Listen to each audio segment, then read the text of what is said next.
welcome everyone. Everyone's muted, and I'm going to hand over to Chloe.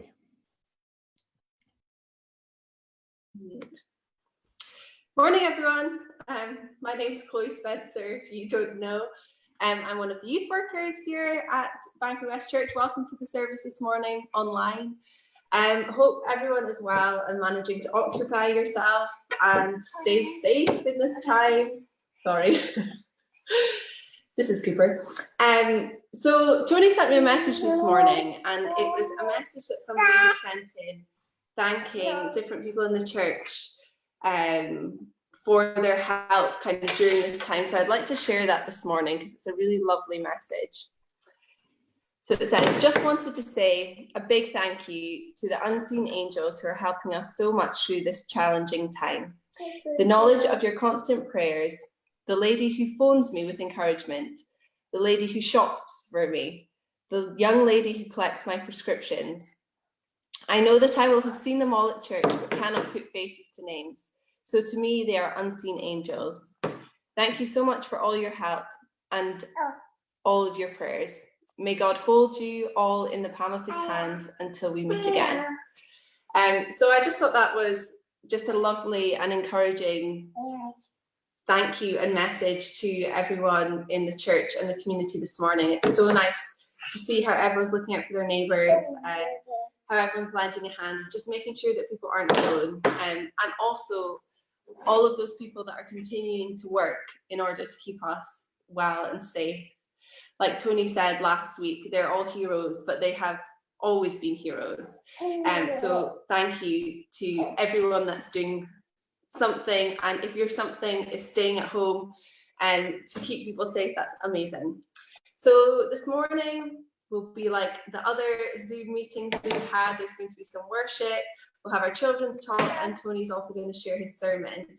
So Greg and Lucy are leading worship this morning, so I hope you enjoy it. I hope you engage and sing as loud as you want, again, because you're on mute. I hope you sing as loud as you want, even if you weren't on mute, but hopefully we can enjoy that together as a church family now.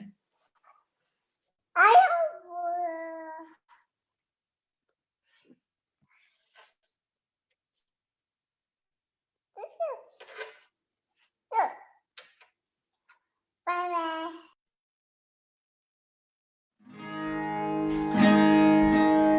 Good morning, church. Let's worship together this morning.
your holy name.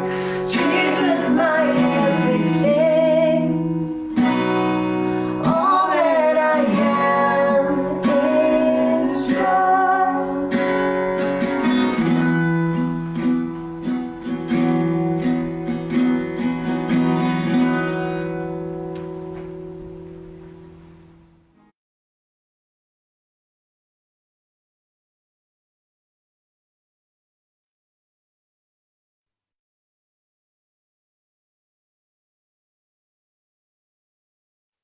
Thank you to Greg and Lucy. I have obviously heard a little bit of what they were going to do for us already during the week, and that new song that they've done for us is absolutely beautiful. And the first time you hear it doesn't always get into you, but obviously by the end of it, you guys were really, really enjoying it. But it's going to be on YouTube afterwards, so go back and you'll be listening to that again and again, and it'll really get into your heads. Absolutely fantastic. We are going to spend a wee bit of time in prayer, and we are going to say a very familiar prayer together. But before we do that, I'm just going to give you one or two things that you might want to think about as you pray this week. Our bulletin is still going out on our email list, and we'll put up maybe a picture of it later on as well. And there's a few things to pray about in there. Obviously, as Chloe said, a huge amount of thanks to the people who are doing so much in their homes, for their neighbours, in their streets, out on their doorsteps, and also doing an awful lot of things for other people. But there's also quite a few folk who are not doing so well just now. And all of us in different ways have heard of different people who are ill. Maybe it's virus related to the virus itself. Maybe it's in other ways just now. So there's quite a few of those folks that need remembered just now as well. And of course, all the medical staff that are trying to help them. And not all of the things that people are dealing with are things that are so obvious as a virus. There's other people who are really challenged at this time by being isolated or being on their own. So we think about them as well. But I'm going to unmute the mics just in a second, and we're going to say a prayer together that Jesus gave his own followers when they were communicating with their Father. Let's say this together. Our Father, art. Be thy name. Thy kingdom come. Thy will be done, on earth as it is in heaven. Heaven. Give us this day our daily bread, and forgive us our debts as we forgive our debtors. We forgive our debtors, and lead us not into temptation, but And the glory From evil. Thine is the kingdom. Power and forever. Glory forever. Amen. Amen.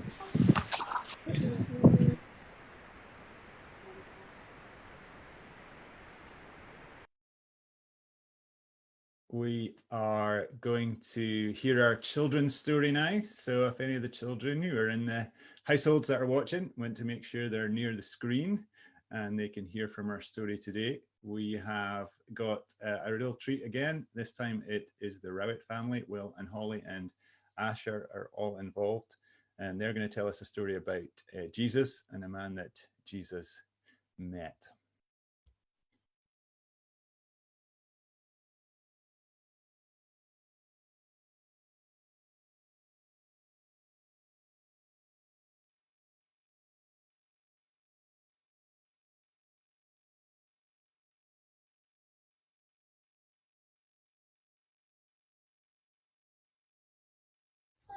Zacchaeus, I am the emperor. Whoever comes through these gates, you must charge them 1 moneys. Okay. Understood? Yes, I understand, Emperor. Would you like to come in?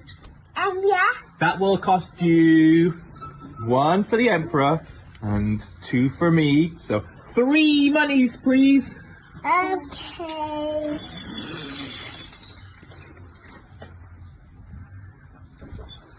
Ah, thank you very much, sir. In you come. Come and enjoy this wonderful city. Ah, so many people have come in. Excellent, excellent, excellent. Hello, Zacchaeus. Oh, hello, Emperor. How are you? Good, thank you. to collect my monies. Oh yes, your monies. Yes, your monies. Let me just find how much I'm due you. 2. There you go. Perfect, thank you, Zacchaeus. Look at all this money.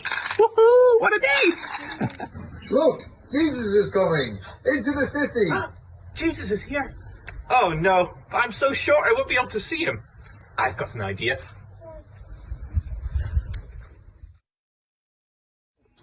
Hello, I'm Jesus. Peace be with you. As I'm walking through the city. Oh, hello, Zacchaeus. I've actually come to talk to you. Really? Come down, pal. Come down. Come with me, Zacchaeus. Okay. Hello everyone! I've just spoken with Jesus and I am so sorry. He has changed my heart. So I would like to repay you your monies. Would you like your monies back? So I will give you your monies. So here's your monies. And I'll give you 4 times more. Wow! I am very sorry. Thank you. Hi kids. Today's story is all about a man called Zacchaeus. Me. Now in the story, I was very selfish. I kept far too much money for myself, even though I didn't need to. But then Jesus came along, he saw me in the tree, brought me down, and told me that I was being selfish. And I asked for forgiveness, and Jesus accepted me, because Jesus came to save everyone, even me. So remember to be kind and to share with all your friends and all those who aren't your friends as well. Thanks for listening.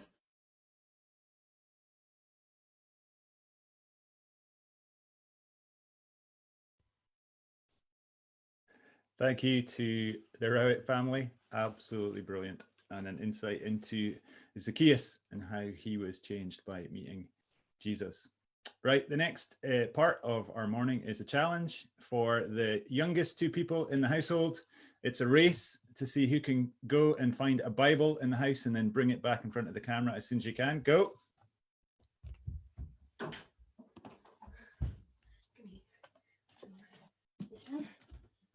That's not a good one. No. Sorry, no, I want this one. I took this one.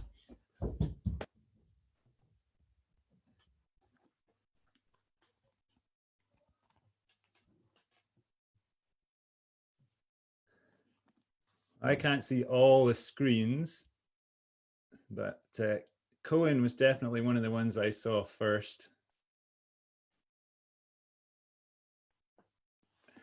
So now you need to look in the first part of that Bible and look for a book called Numbers.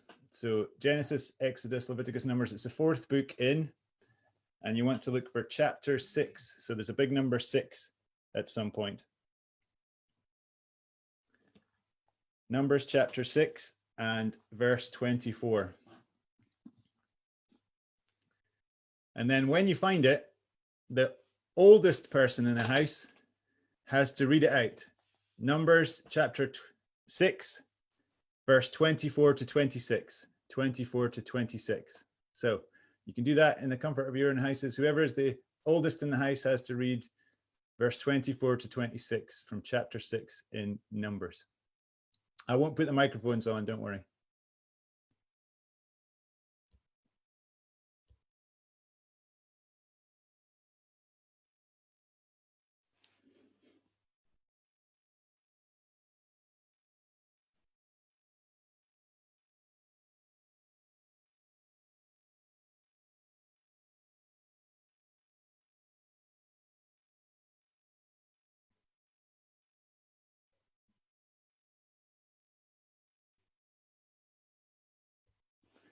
Well done. We are going to look at a story that is not about the story in Numbers, but is connected to that story. So we're going to look at that together now.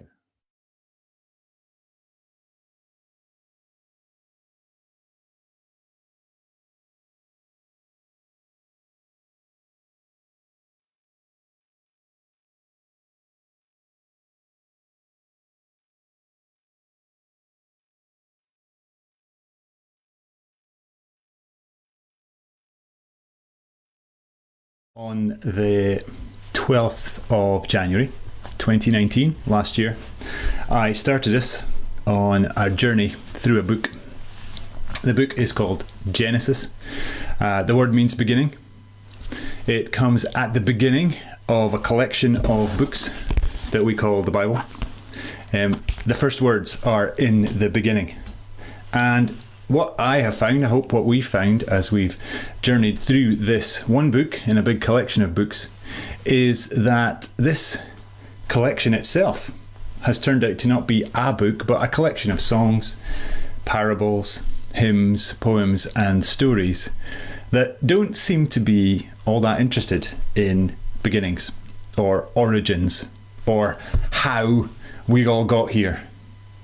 Instead, what we have is a collection of stories, songs, poems, hymns that remind certain people who their God is. What the whole creation project was always about, and what place human beings have in that story, what human beings are made for. We are 66 weeks later, nearing the end of the story. The next few weeks we will finish up as we look at the story of a man called Joseph. Joseph is one in a line of a family. This has been a set of stories about family, about promises, about love, and about blessing. Joseph was introduced to us as a 17-year-old, basically a spoiled brat. So spoiled that he wound his brothers up to the point where they wanted to kill him.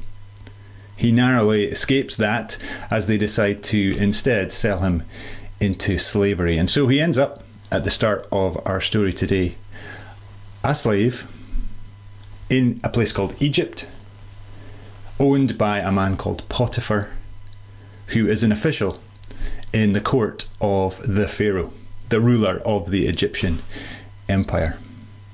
Joseph seems in a bleak place. But these stories are inspired. They are, as we've seen, Jewish works of art, brought together at a time when the Jewish people faced chaos and crisis and wanted to remember who their God was, what the creation was always about, and what they were made to be.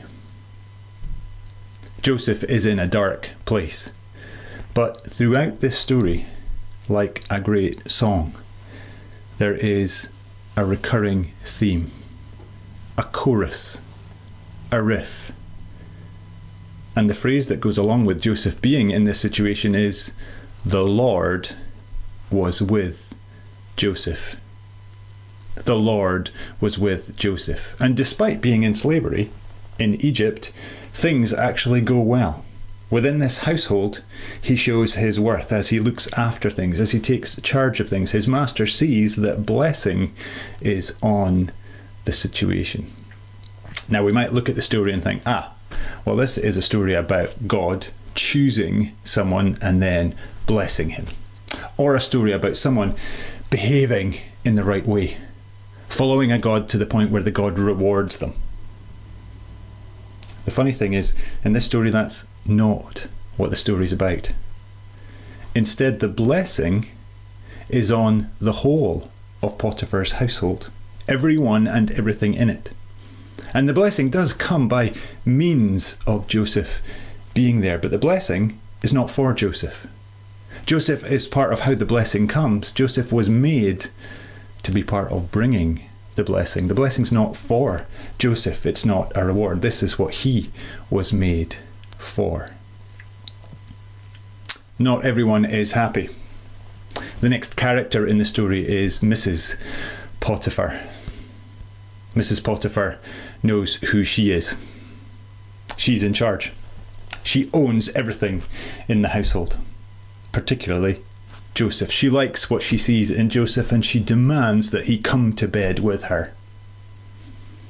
Now, this story might seem to be about infidelity. It might seem to be about temptation. It might seem to be about the interplay or the power play between men and women. But I don't think that's the focus here. Instead, I think that Mrs. Potiphar represents her culture, her empire. She and her servants and her husband represent the empire of the time. And that empire was about grabbing. It was about controlling. It was about consuming. It was about having power and wielding power over those around us. It was about putting yourself at the centre and taking what you wanted. Mrs. Potiphar is just a symbol of that empire. And the empire wants what it owns, Joseph. The story tells us that Joseph refused. Now, he refused actually quite politely. In his situation, he really risked death by saying no to any of his masters.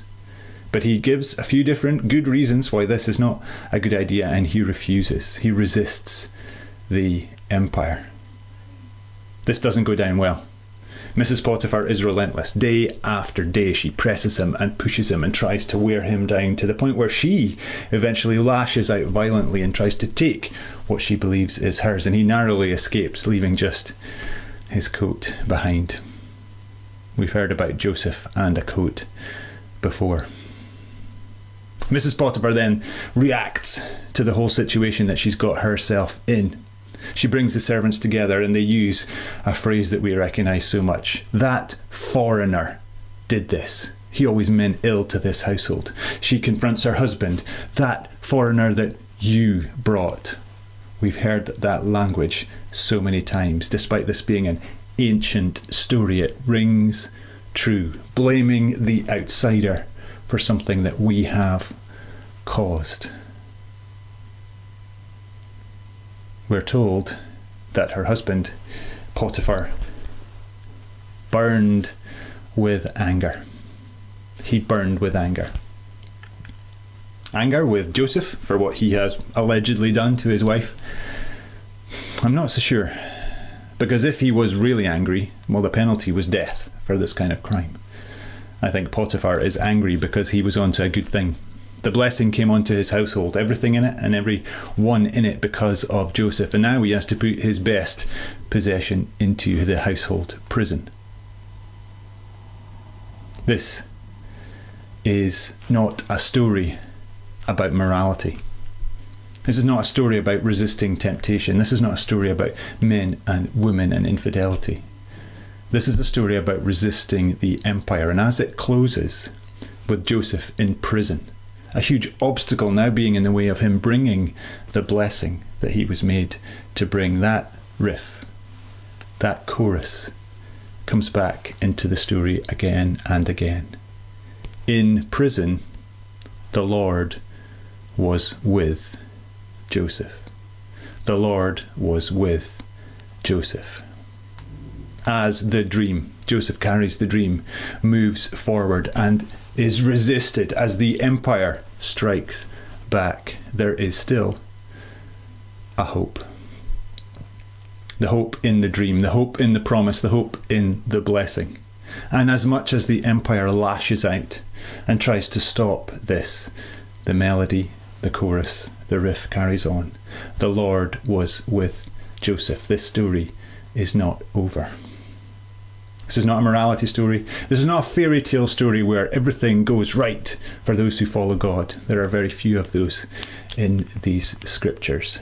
This is a reality story, that life involves risk, that following the way God made us to be involves resisting the empire, and the empire will not be happy about that. But God is with every single one of us as we respond deep in our bones to what we were made to be and to do, to be part of bringing the blessing. Jesus of Nazareth, in his life and in his death and his resurrection, lived out resistance to this kind of empire, lived out life in all its fullness, took away the barriers that get in the way of bringing the blessing. And as he challenged his followers to be part of this creation project, he said to them, I am with you always to the very end. the great Jewish songbook, the Psalms, has so many inspirational songs and poems and hymns, and one that's incredibly familiar to us is in Psalm 23, where we repeat, or we often sing, "Yea, though I walk through the valley of the shadow of death, I will fear no evil." Why? Because God takes away the evil? Because God helps us avoid the valley? Because God takes us round about our troubles? No, because you are with me. The empire doesn't like it, but you and I are never alone.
The Lord bless you and keep you. The Lord make his face shine upon you and be gracious to you. The Lord turn his face towards you and give you peace.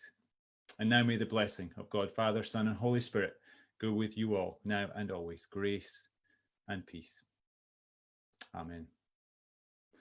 Going to turn on the mics in a minute. Please do enjoy your time together, whether you need to get a cup of coffee or everything. Thank you for everybody who was involved today in putting that all together. Look out for your home groups, the Rock and the Edge, small groups, people meeting in all sorts of different ways this week. And we will all be praying for you for not just the time we spend here on Sunday mornings, but what you're doing day by day, all through the week, being God's hands and feet in this place.